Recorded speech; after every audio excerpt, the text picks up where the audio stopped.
Hello fellow humans and welcome to another episode of your replays, and this time we're going to have a look at a couple of tier 10 medium tanks because they're just that good and I just simply love repeating the same 27 points every single time.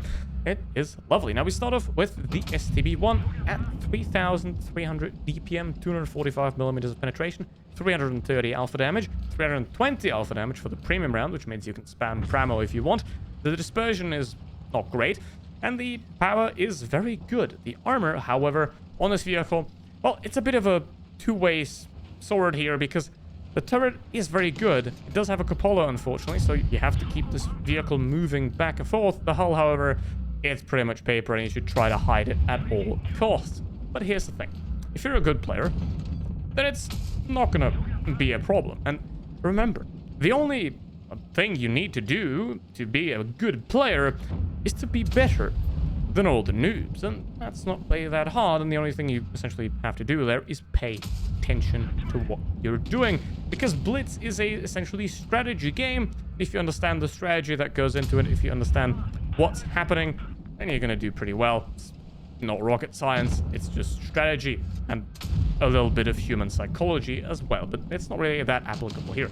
So thing is, a medium tank, what do you know about a medium tank? Put it down in the comments. Stop the video, put it down in the comments. What makes a medium tank a medium tank? And while you're down there, don't forget to like and subscribe.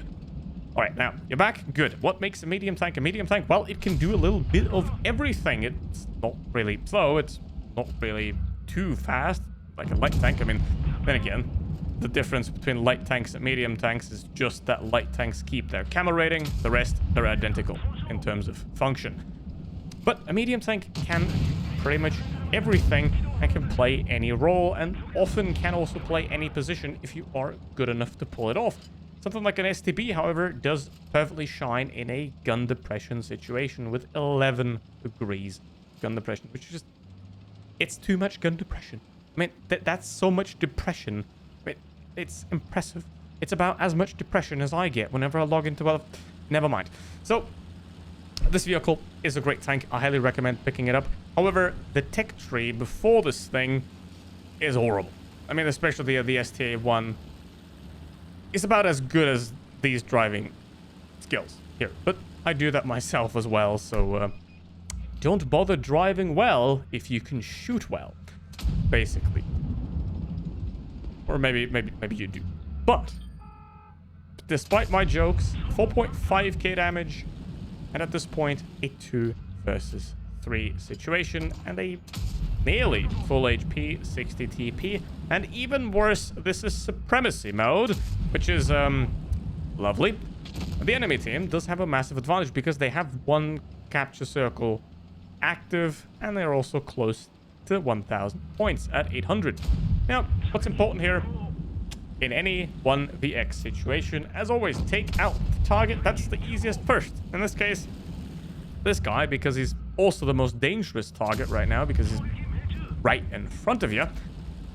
Otherwise, then you move on to whatever else is easiest, and unlimited PP power here does seem to have quite a lot of power going for it in this mighty stick of the STB1.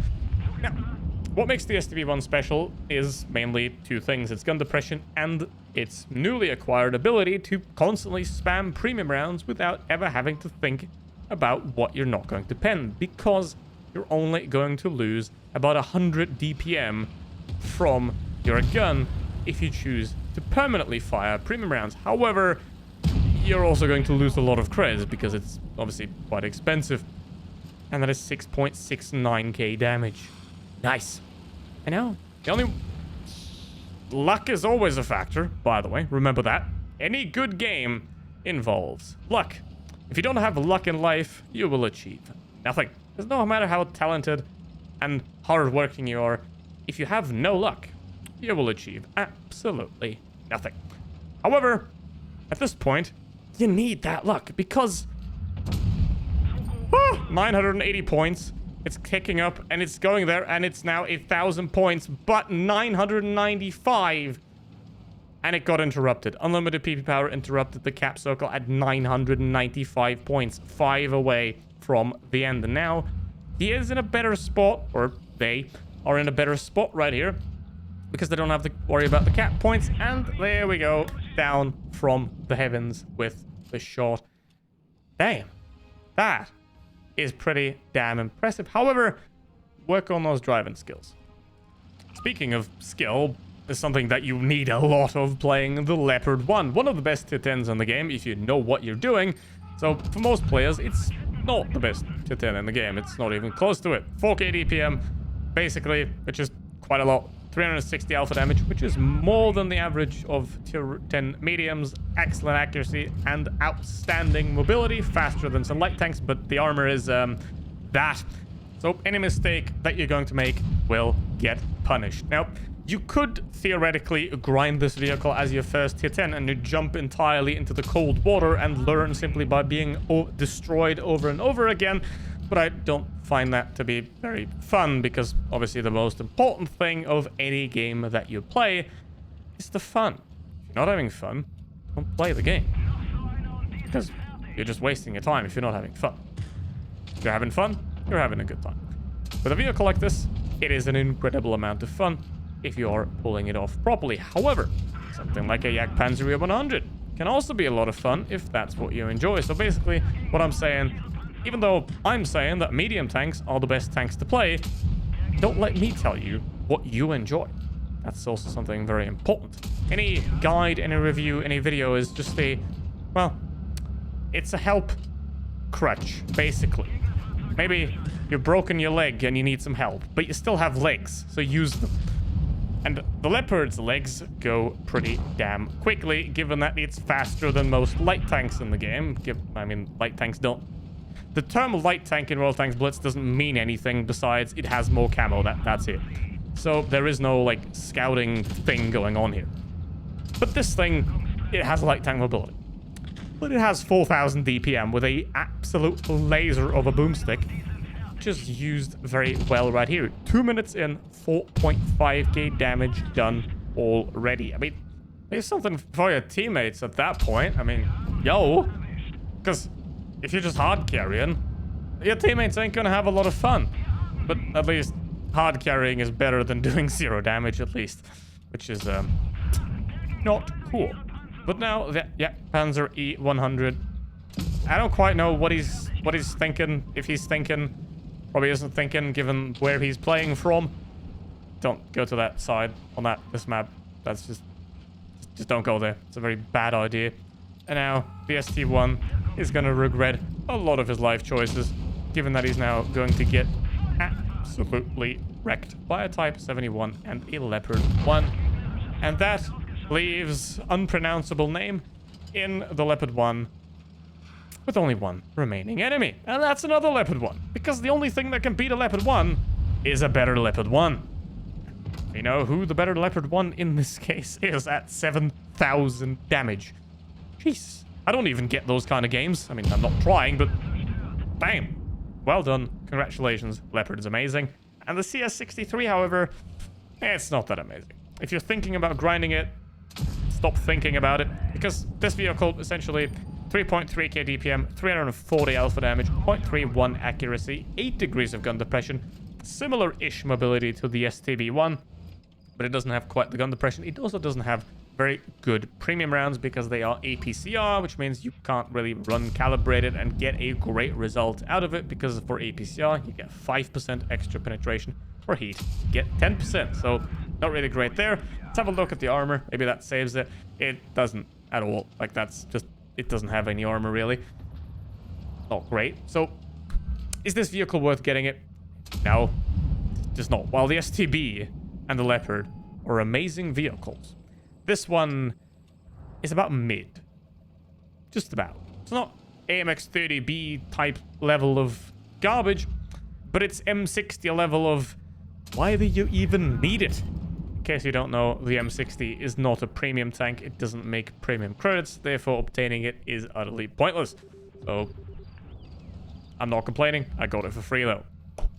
As to why, I don't know. Wargaming just randomly gave it away for free in like 2016. I'm getting old. So, this vehicle, it really has the problem of not being good enough at any one thing to make it stand out. The overall package is somewhat decent. However, it doesn't really stand out. I mean, the STB has a better gun depression, it has better ammunition selection. Something like a Leopard is a lot faster and has a massively better gun. And even something like an E50M has better armor. And when we, for example, also look at something like the Fat Boy, the M48 Patton, it's got better armor. It's got, well, 10 more alpha damage. It doesn't quite have the same ability, but if you have any of the others, then this one is a bit pointless. That's the unfortunate reality of this vehicle. Now, it could be special, because in World of Tanks PC, this tank has a so-called turbo mode, where you give up a lot of accuracy, but you gain a lot of speed with the toggle of a switch, which is very interesting, but obviously Blitz being a simple mobile game that includes about 730 gimmicks that are tailored to every vehicle is way too simplistic to include something like a turbo mode to the vehicle, and instead we add emergency track, I guess, because having to learn the tank stats is not enough. You now also have to remember which 27 different gimmicks every single vehicle does have, which is obviously great for new players, because the more knowledge you add, the more things you have to learn about an already complicated game, the easier the new player experience becomes, obviously. And to be fair, if you've already been playing for a couple of weeks, months, whatever, you already have an advantage, because the game is not going to get easier in the long run. So the best time to start Blitz is never. The second best time to start Blitz is 9 years ago. And the third best time to start Blitz is before any update that once again screws with the complete balance of the game. So, was that a rant? I don't know. Subscribe again if you haven't subscribed yet. And now there's only 2 enemies left, the Minotauro and the 183. And now it's only the 183, and please don't crash into the 183. That would be somewhat bad. However, the 183 is going to die, which I just absolutely love to see.